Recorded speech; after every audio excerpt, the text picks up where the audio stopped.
그러므로 나의 사랑하고 사모하는 형제들, 나의 기쁨이요 면류관인 사랑하는 자들아, 이와 같이 주 안에 서라. 내가 유오데아를 권하고 순두개를 권하노니 주 안에서 같은 마음을 품으라. 또 참으로 나와 멍에를 같이한 내게 구하노니 복음에 나와 함께 힘쓰던 저 여인들을 돕고 또한 글레멘드와 그 외 나의 동역자들을 도우라. 그 이름들이 생명책에 있느니라. 자, 우리 가슴에 손을 얹고 믿음을 고백하고 오늘 하나님께서 주시는 말씀 듣도록 하겠습니다. 제가 먼저 고백하겠습니다. 하나님은 나를 사랑하십니다. 나는 그 사랑 안에 있습니다. 하나님은 오늘 나에게 말씀하실 것입니다. 그 말씀에 능력이 있습니다. 그 말씀에 생명이 있습니다. 나의 마음을 하나님께 열겠습니다. 나의 생각을 예수님께 집중하겠습니다. 들은 만큼 변합니다. 들은 만큼 행복해집니다. 거울과 저울 그리고 교회의 공통점을 아시나요? 그 세 가지의 공통점은 우리의 진짜 모습을 고통스러울 만큼 정직하게 보여준다라고 하는 것입니다. 거울이 우리의 진실을 보여주죠. 아침에 일어날 때마다 거울을 보면 한숨이 절로 나옵니다. 사실 여자분들은 그 자신의 진짜 모습을 감출 수 있는, 변장할 수 있는 화장술이라는 것도 있는데 남자는 그런 것도 없잖아요. 그러니까 그냥 우리 있는 그 모습 그대로 살아가게 되는데 날마다 매년 해가 거듭될 때마다 변하는 모습들을 보면서 그냥 계속 다운힐이 되는 거죠. 거울은 우리의 있는 그 모습 그대로 보여주는 정직한 통로가 됩니다. 저울도 마찬가지입니다. 우리에 대한 진실을 그대로 보여주죠. 어저께 저녁에 먹은 삼겹살과 야참으로 먹은 피자, 치킨 이런 것들이 기도하고 잤다고 우리 뱃살에서 없어지는 것이 아니라 그냥 그대로 우리 몸에 남아 있습니다. 오래전에 브라질에서 이런 유명한 분이 있었다고 합니다. 기도하면 뱃살이 빠진다는 분이 있었다는 거예요. 저도 그 얘기를 듣고 한참 웃었던 적이 있는데 그런 거 없습니다. 말짱 거짓말인다고 생각을 합니다. 저울이라고 하는 것은 우리가 먹은 만큼, 부주의했던 만큼, 절제하지 못한 만큼 그냥 그대로 우리의 모습을 보여줍니다. 저울에 올라가서 그 숫자를 보면서 대부분의 많은 사람들이 공통적으로 느끼는 마음은 이런 마음인 것 같아요. 아주 초긍정적인 마음인데 이 저울이 정확하지 않을 것 같다라는 생각을 하는 것입니다. 또 우리를 고통스러울 만큼 정직하게 보여주는 것들은 바로 교회라고 하는 믿음의 공동체입니다. 사람들이 우리가 누군지를 그대로 보여줍니다. 그래서 관계가 힘든 거죠. 대부분의 사람들은 내가 굉장히 괜찮은 사람이다라는 생각을 갖고 살아가게 됩니다. 다른 사람이 그렇지 않다라고 하는 것을 가르쳐 줄 때까지는 그렇습니다. 제가 이전에 교회에 있을 때 회의 참석해야 되는 회의가 있었는데 회의가 겹치는 바람에 한 회의에 참석을 하지 못하게 됐습니다. 그래서 회의가 끝난 다음에 그 회의에 참석했던 제 친구 목사님한테 회의 결과에 대해서 이제 물어봤어요. 회의가 어땠느냐 이렇게 물어보니까 제 친구 목사가 웃으면서 저한테 이렇게 얘기를 하더라고요. 반대하는 사람이 없으니까 금방 끝났지. 이게 저에 대한 진실인 겁니다. 저는 제가 굉장히 괜찮은 사람이라고 생각을 하지만 제 친구가 보기에는 저는 까탈한 사람이다라고 하는 것을 보여주고 있는 거죠. 근데 거울은 그냥 아침에 한 번만 보고 나오면 되고 저울에는 안 올라가면 되지만 사람은 안 만나고 살 수가 없기 때문에 그래서 사람이 힘이 든 겁니다. 사람이 힘이 들다 보니까 스스로 고립을 선택하는 사람이 있죠. 또 사람이 힘이 들다 보니까 늘 포장하고 가면을 쓰고 살아가는 사람들도 생기게 됩니다. 그러나 그런 삶의 선택은 어리석을 뿐만 아니라 진정한 하나님께서 주시는 기쁨과도 멀어지는 선택입니다. 왜냐하면 하나님께서 주시는 기쁨은 관계 속에서 한 마음을 품는 것을 배울 때 우리에게 주어지는 것이기 때문에 그렇습니다. 예수님께서 제자들과 함께 동역하시는 장면을 보면 제자들을 삼으시고 제자들과 함께 사역하시는 것을 보면 때때로 이해가 안 가는 부분들이 있습니다. 왜 저런 사람을 뽑으셨을까?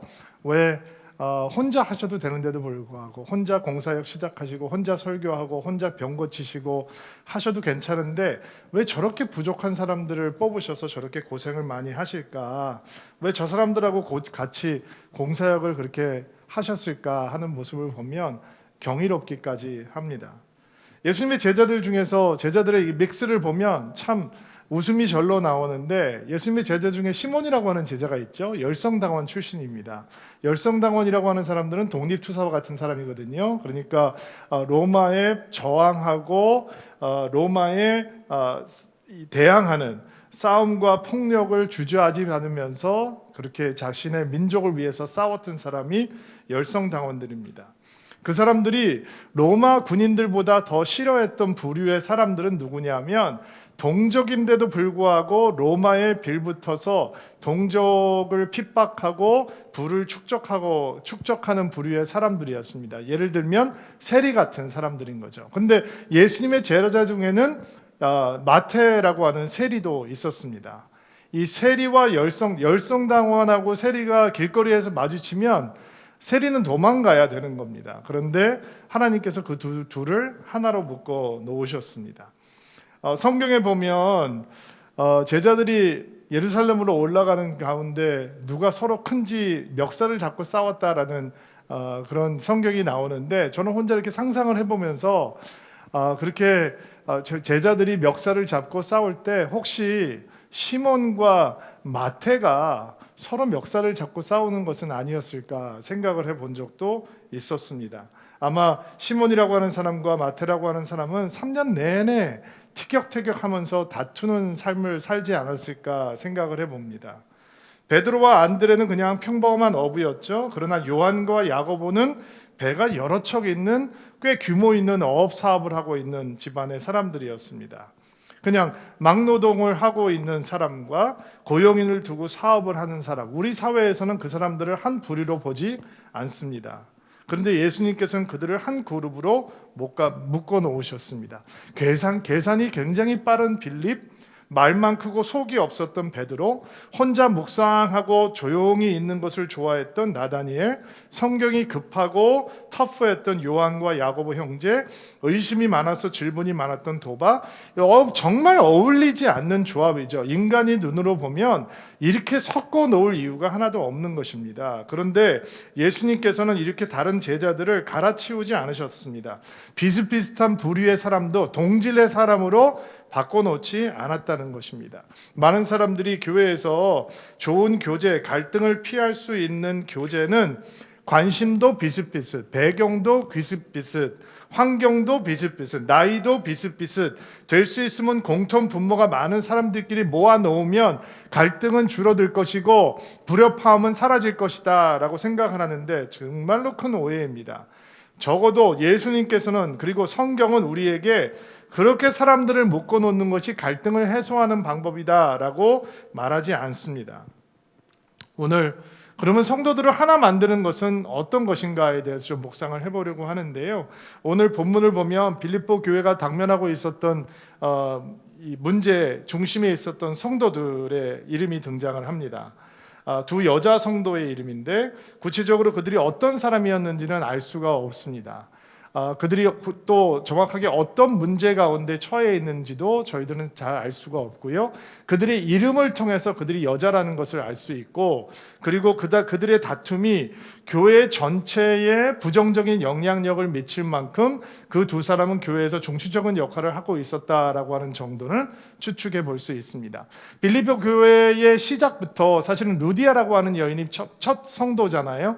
그러니까 빌립보 교회는 시작부터 여성 리더십들의 이 역할이 굉장히 컸던 교회다라고 생각을 해볼 수도 있을 것 같습니다. 그런데 이렇게 유력한 여자 성도들 사이에서 다툼이 생겨서 교회 안에 이 두 사람을 지지하는 사람들이 나눠져서 이제 파가 갈려서 다툼을 하고 대립하게 되었던 것이죠.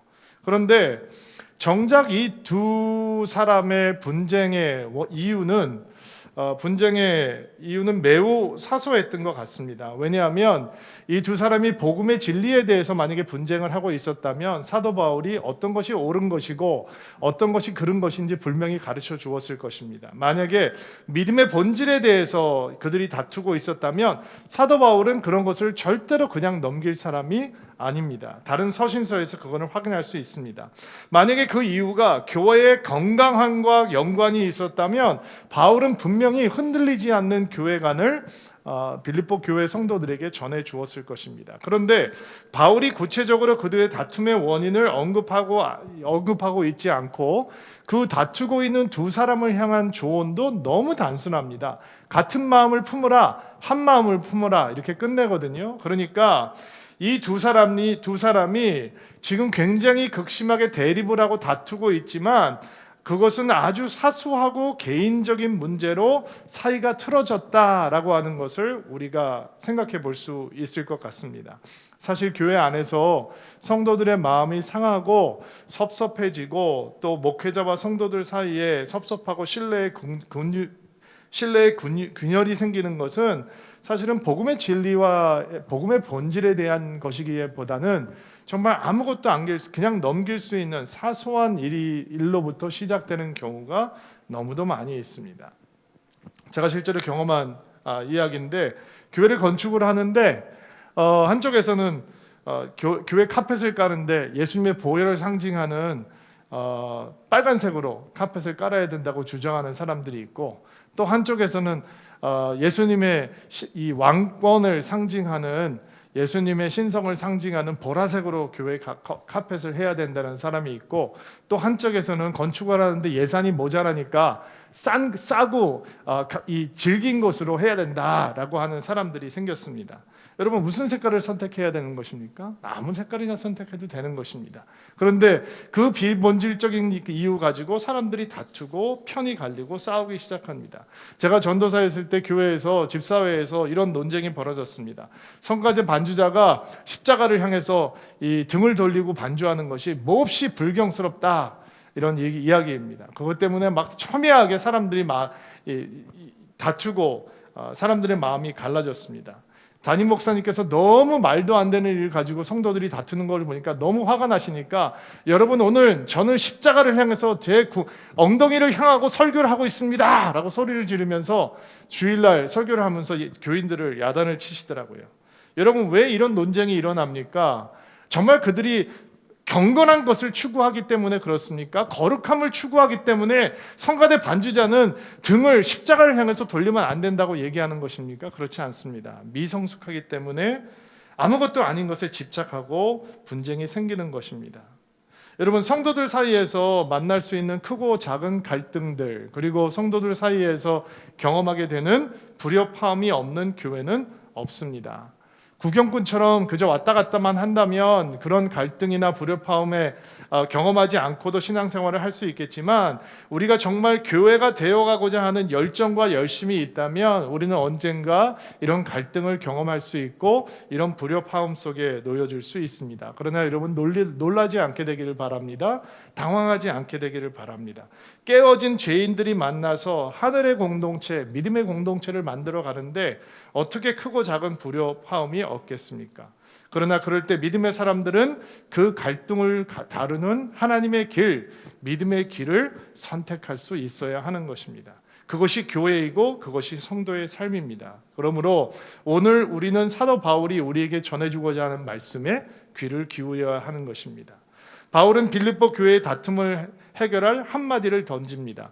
유오디아여 순두개여 같은 마음을 품으라, 한 마음을 품으라. 그게 해결 방법입니다. 너무 단순하죠.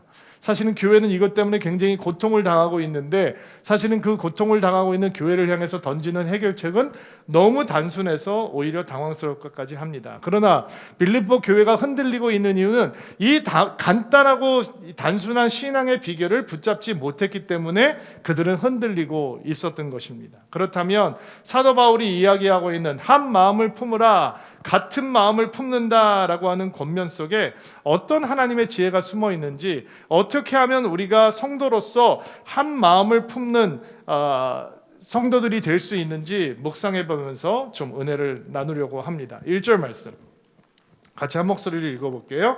시작. 그러므로 나의 사랑하고 사모하는 형제들, 나의 기쁨이요 면류가 아닌 사랑하는 자들아, 이와 같이 주 안에 서라.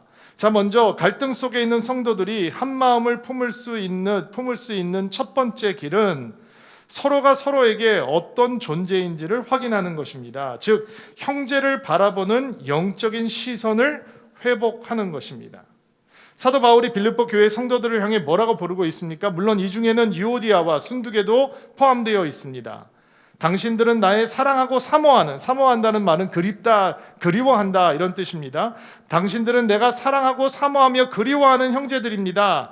당신들은 나의 기쁨입니다. 나의 면류관입니다. 면류관은 헬라 경기에서 승리자에게 세워지는 그 월계수관을 의미하는 거예요. 승리자라고 하는 의미도 있지만 큰 잔치를 열 때 그 잔치에서 가장 존귀한 사람에게 그런 월계수관을 씌워주기도 했다고 합니다. 그러니까 존귀한 자다라고 하는 사인이죠. 빌립보 교회 성도들은 바울에게 어떤 존재이냐? 상급이요, 영광이요, 승리요, 은혜의 보증이 되는 가장 보배로운 존재들이다, 이렇게 고백을 하고 있는 것입니다.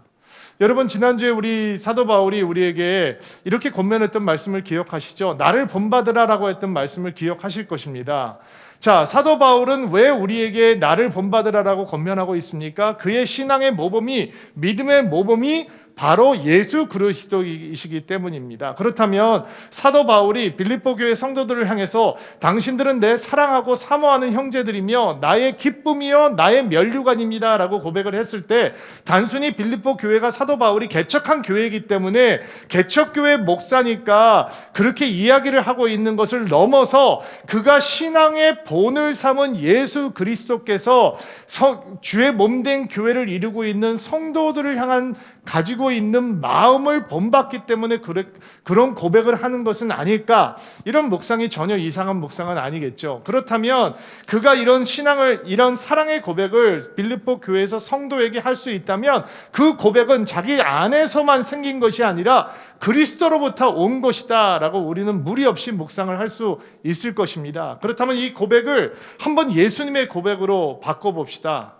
예수님께서 다툼 중에 있는, 갈등 가운데 있는, 특별히 유오디아와 순두계 같은 여성 지도자들을 향해서 이런 고백을 하고 있다라고 한번 묵상을 해보자고요. 여러분, 당신들은 나의 사랑하고 그리워하고 사모하는 형제들입니다. 당신들은 나의 기쁨입니다. 당신들은 나의 면류관입니다.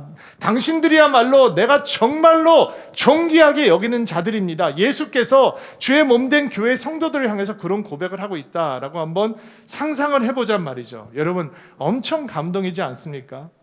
정말 마음이 녹아나지 않습니까? 유오디아와 순두계가 왜 서로를 바라보면서 화합하지 못하고 다투고 있나요? 서로를 향한 영적인 시선이 무너져 버렸기 때문입니다. 서로를 오직 육적인 눈으로만 바라보고 있는 것입니다. 그러니까 화합이 안 되는 거죠. 절대가 하나가 될 수 없습니다.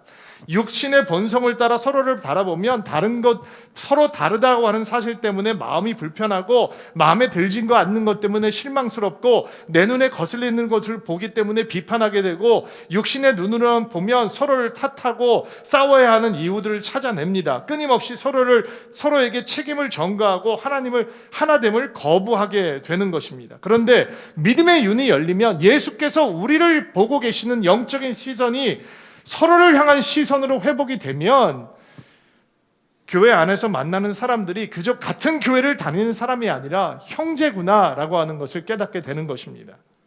영적인 우정을 나누는 진짜 친구가 되는 것입니다. 더 나아가서 사랑하고 그리워하는 대상이 되고, 기쁨의 이유가 되고, 자랑의 이유가 되고, 면류관이 되고, 그들이 우리에게 존귀한 자가 되는 것입니다. 사도 바울은 그런 영적인 시선을 가진 신앙의 본을 다시 우리에게 보여주고 있는 것입니다.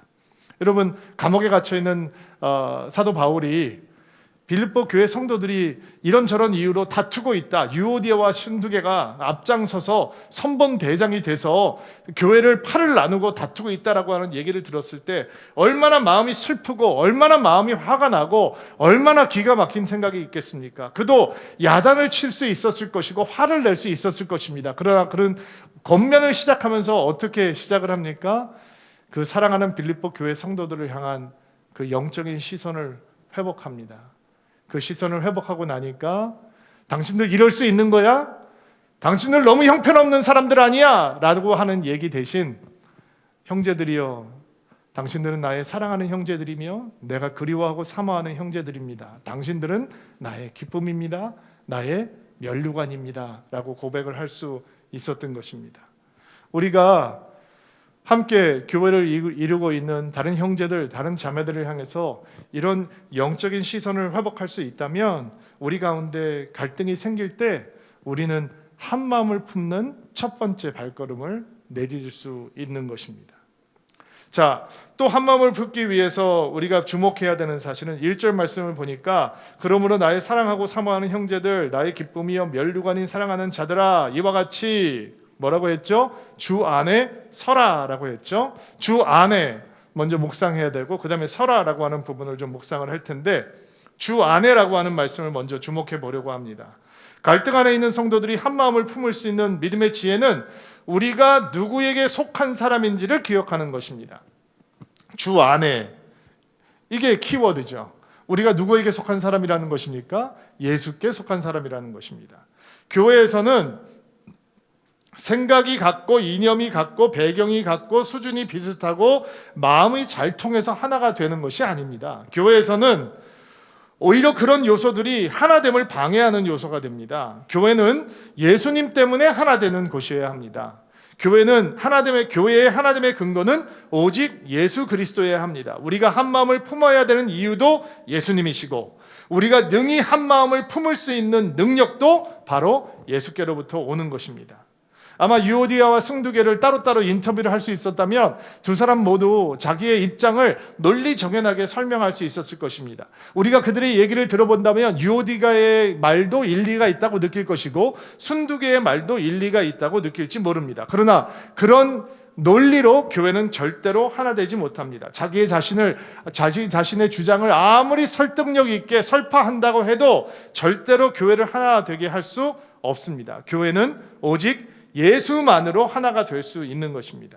우리가 예수 안에 있다라고 하는 것을 확인하게 될 때 우리가 한 몸이 되고 한 마음을 품는 그리스도의 몸된 교회가 될 수 있는 것입니다.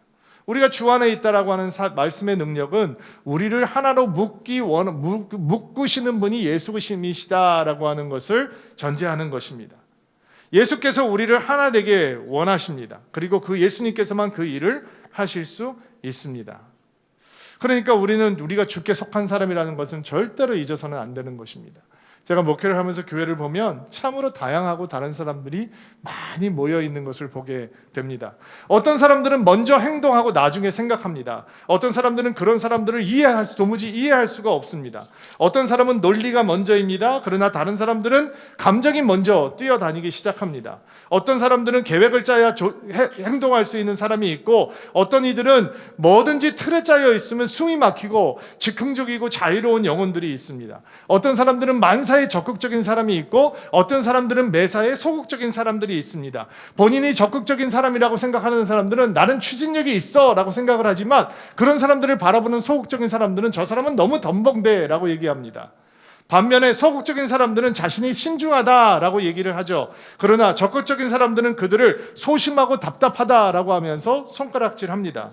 어떤 이들은 사람들이 많이 모여 있는 것을 좋아하고 어떤 사람들은 사람이 많이 모여 있으면 숨이 막히는 사람들이 있습니다. 주도형 인간이 있고 사교형 인간이 있고 신중형 인간이 있고 안정형 인간이 있습니다.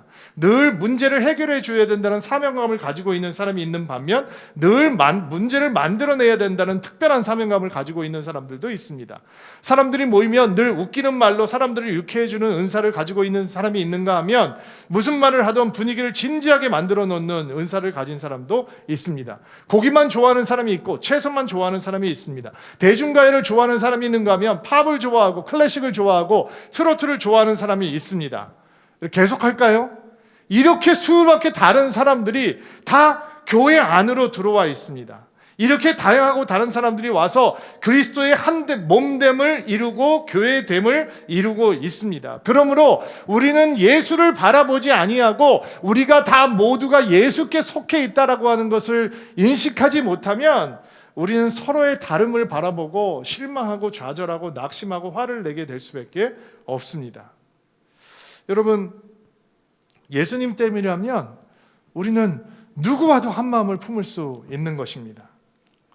예수님 때문이라면 우리는 언제나 나됨을 내려놓고 예수의 교회됨을 선택할 수 있는 것입니다. 악기가 오직 한 음만 낼 수 있다라고 한다면 그 악기는 어떤 음악도 연주할 수 없을 것입니다. 다른 음들이 연결되기 시작할 때 아름다운 하모니가 만들어지기 시작합니다. 어떤 음들은 연결되어서 마음을 격동시키는 격정적인 멜로디를 만들어내기도 합니다. 어떤 음들은 연결이 되어서 우리 마음 가운데 아주 서정적이고 따뜻한 느낌의 멜로디를 만들어내기도 합니다. 그러나 그 음들을 연결시킬 수 있는 숙달된 연주자가 없다면 그 악기는 단지 소음에 불과한 것입니다. 우리를 연주하는 분이 바로 예수님이십니다. 서로 맞지 않는 사람들이 함께 모여서 아름다운 하모니를 만들어갈 수 있도록 예수께서 우리를 연주해 주시는 것입니다. 그것이 주 안에 있는 사람들, 주에 속한 사람들이 누리게 되는 은혜입니다. 자, 이게 주 안에 있다라고 하는 파워풀한 강력한 하나님의 은혜의 말씀입니다. 갈등 가운데 있는 성도들이 우리가 주 앞에 속해 있는 사람이다라고 하는 것을 깨닫는 순간 우리는 한 마음을 품을 수 있는 두 번째 발걸음을 내줄 수 있는 것입니다. 사도 바울이 주 안에서 어떻게 하라고 했죠? 서라라고 얘기를 했죠. 영어 성경에는 굳게 서라라고 표현을 했습니다. 여기서 서라라고 하는 단어는 일반적인 단어가 아니라 군사 용어입니다.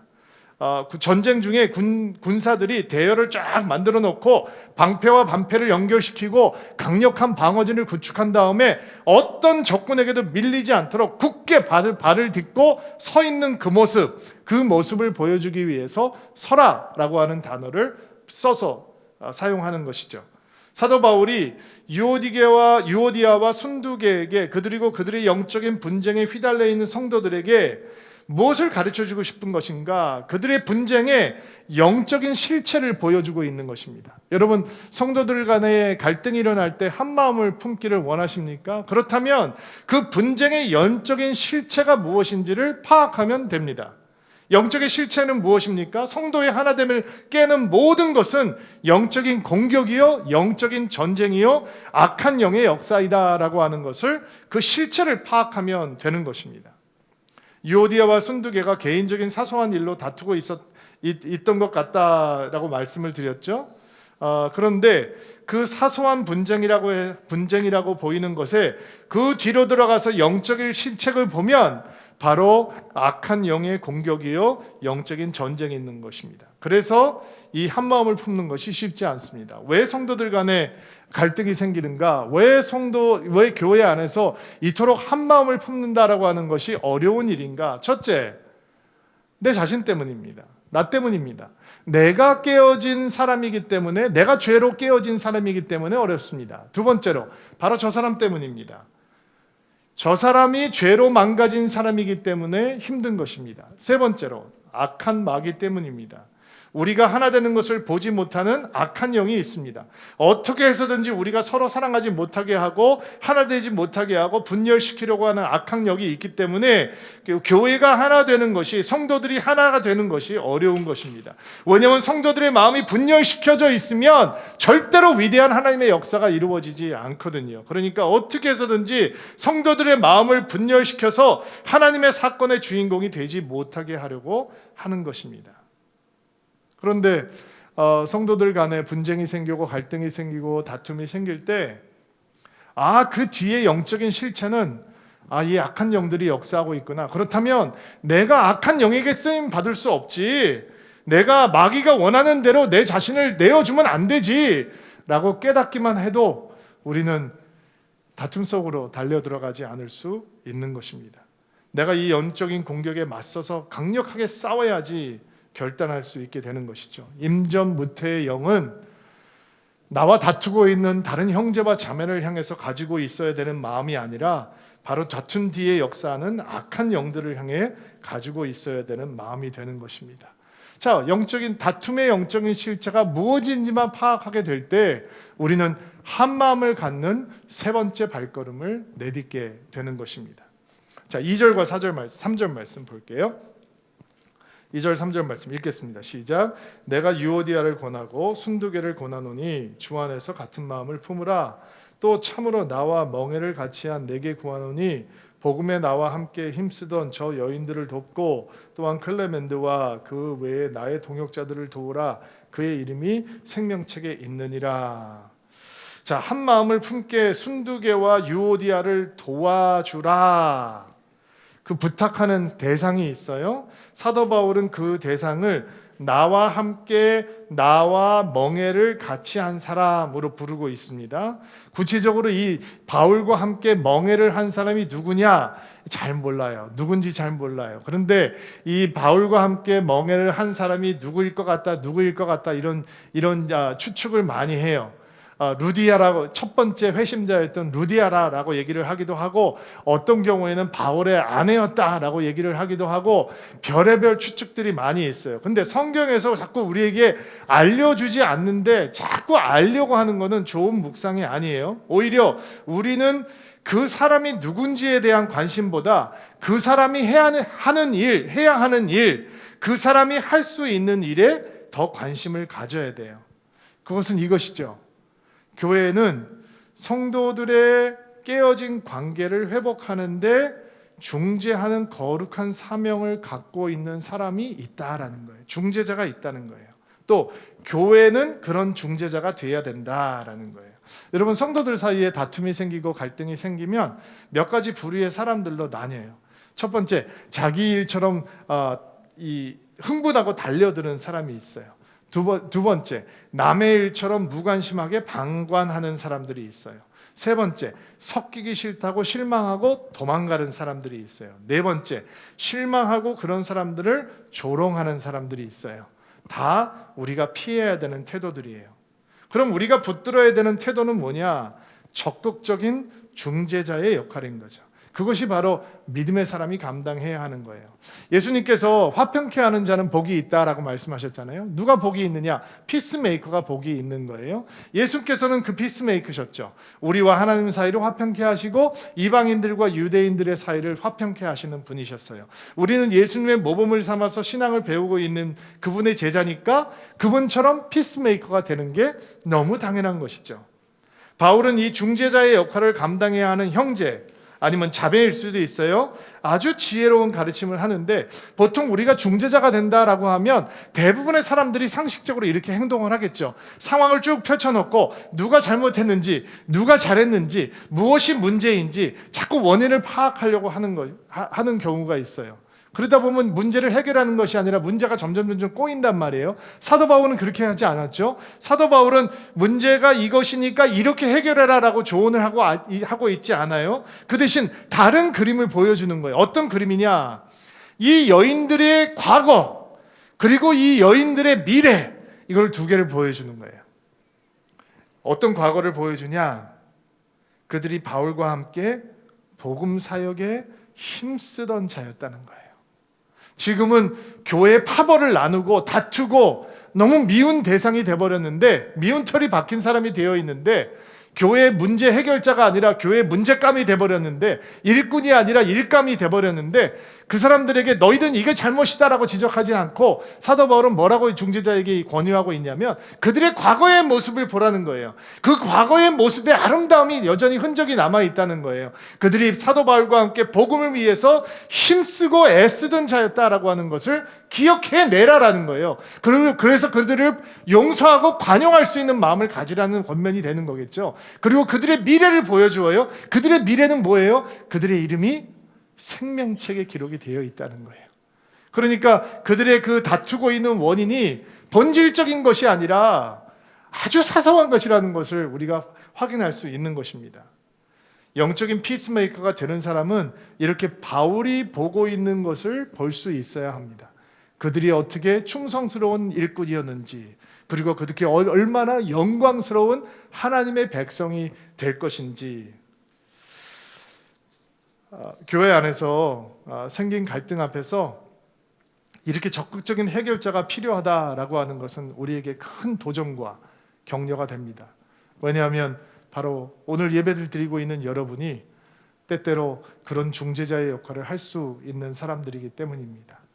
교회 갈등이 없을 수는 없습니다. 선도 간의 분쟁이 때때로 있을 수 있습니다. 그러나 그들이 스스로 그것을 해결하지 못할 때 하나님께서 중재자로 축복하시고 사용하는 사람들이 있다는 것입니다. 그것을 통해서 교회 몸된 교회에 갈등이 해소가 될 수 있다는 거예요. 얼마나 놀라운 축복입니까? 제가 부끄러운 간증을 하나 나누면서 오늘 말씀을 마무리하도록 하겠습니다. 제가 오늘교회에 있을 때 제가 섬기고 있는 사역팀이 몇 팀이 있었는데 그 중에 한 팀이 굉장히 사역이 많은 팀이 있었습니다.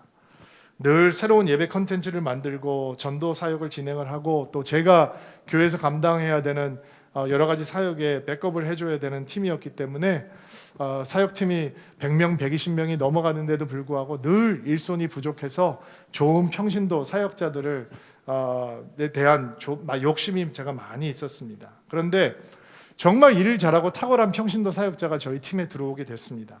저에게 큰 도움이 됐어요. 그런데 그분이 그 팀 안에 있는 또 다른 한 나이가 드신 집사님하고 어떤 이유로 이제 다툼이 생겼습니다. 저는 나중에 그 사실을 알게 되었는데 사람들이 보는 앞에서 언성을 높이면서 다투면서 이게 분쟁이 생겼기 때문에 팀 분위기도 많이 침체가 되고 사람들이 너무 낙심하고 실망해서 팀워크가 좋지 않다라고 하는 얘기를 제가 전해 듣게 되었습니다. 그래서 그 두 분을 제가 불러서 얘기를 들어보니까 제가 보니까 그 새로운 일을 잘하시는 사역자가 실수를 한 거더라고요. 근데 사과를 하지 않으니까 그러니까 나이가 드신 집사님께서 뭐라고 한 말씀을 했는데 아마 거기에 고분고분하게 대답을 하지 못하고 두 분 사이에서 분쟁이 된 것이죠. 제가 해야 되는 일은 잘못을 한 사역자에게 팀들에게 사과를 하고 양해를 구하는 것이 아마 순리적인 일이었을 것입니다. 근데 제가 너무 비겁한 마음이 들었습니다. 사람들 앞에 사과를 시키면 이 일 잘하시는 분이 팀을 떠나게 되면 나 어떡하지? 이런 생각이 제가 속에 있었어요. 그래서 그냥 사태를 무마하기 위해서 그 나이가 드신 집사님을 제가 나무라고 이쪽 집사님 편을 들었습니다. 사실 이분을 나무라면서 새로운 사역자를 야단은 친 꼴이 되지만 사실은 자기가 잘못한 것이 없는데 저한테 이런 얘기 저런 얘기를 들었던 분이 마음이 너무 당황스러웠을 것 같아요. 그렇게 일은 잘 마무리가 됐습니다. 팀워크는 회복이 됐고 사역을 열심히 하고 있었습니다. 근데 제가 좀 나무랬던 집사님께서 몸이 좋지 않다라고 하는 이유로 몇 주 동안 사역 모임에 나오질 않으셨습니다. 제가 이 시험든 성도님을 어떻게 해야 되나 마음에 고민이 있었어요. 바쁘기도 하고 또 더 나쁘고 비겁한 생각은 그분이 없이도 사역은 잘 진행될 수 있으니까 또 좋은 팀들이 많이 있으니까 그냥 넘어가려고 하는 마음도 제 안에 있었던 것 같습니다. 너무 주께서 기뻐하시지 않는 마음이죠. 그런데 용기 있는 중재자가 나타났습니다. 한 집사님께서 저를 찾아오셔서 목사님, 그 집사님께서 지금 모임에 안 나오고 계신 지가 몇 주가 되셨는데 목사님께서 한번 신방을 해주시면 그분이 힘을 내시고 다시 위로받으시고 열심히 하실 수 있을 것 같습니다. 신방을 같이 가시지요. 그래서 제가 그럼요 집사님 같이 가야죠. 방문을 하게 됐습니다. 참고로 이 집사님은 저희 팀에서 가장 나이가 많으신 분이셨고 저희 팀에서 남편의 구원을 위해서 기도하시다가 저희 예배에서 남편이 예수님 영접하고 세례까지 저에게 받으시고 남편도 저희 사역팀에서 열심히 섬기시는 분이셨습니다. 저를 얼마나 사랑하고 신뢰해 주셨는 분인지 몰라요. 그분을 식당을 하시는 분이셨는데 찾아가서 마주 앉았습니다. 저를 보시더니 그냥 눈물만 흘리시더라고요. 너무 제가 죄송했습니다. 내가 이분에게 큰 실수를 했구나. 이분은 잘못한 게 없는데 내가 이분에게 너무 함부로 대했구나. 저 사람을 야단쳐야 되는데 잘못한 건 없는 이분을 야단쳐서 이분의 마음을 아프게 했구나. 그냥 저한테 항의를 하는 것도 아니고 눈물만 줄줄 흘리시는데 저도 그분의 손을 잡고 같이 울었습니다. 그리고 그분의 용서를 구했습니다. 집사님, 제가 집사님에게 큰 실수를 했습니다. 너무 죄송합니다. 그런데 저와 그분이 이렇게 화해를 하게 되고 갈등이 해소가 됐는데 바로 그 용기 있는 중재자가 나타나지 않았다면 저는 그렇게 할 수 없었을 겁니다. 여러분, 때때로 이렇게 마음은 있는데 그 갈등을, 그 분열을 어떻게 해보지 못하는 사람들에게 하나님께서 중재자로 세우시는 분들이 있습니다. 하나님의 피스메이커들이 있는 것입니다. 바로 그런 피스메이커가 여러분이 되기를 주의 이름으로 축복합니다. 교회뿐만 아니라 우리 사회를 봅니다. 갈라지고 쪼개지고 깨어져 있는 우리 사회를 보면서, 이 나라와 민족을 보면서 바로 믿는 우리들이 하나님께서 이 사회 속으로 보내주시는 피스메이커가 될 수 있다면 나뉘는 나라가 아니라 하나 되는 나라가 될 수 있지 않을까라는 생각을 해봅니다.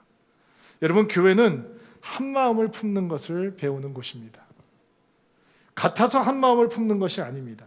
다르기 때문에 한 마음을 품는 것을 배워야 합니다. 다툼이 생기기 때문에 한 마음을 품는 것을 배워야 합니다.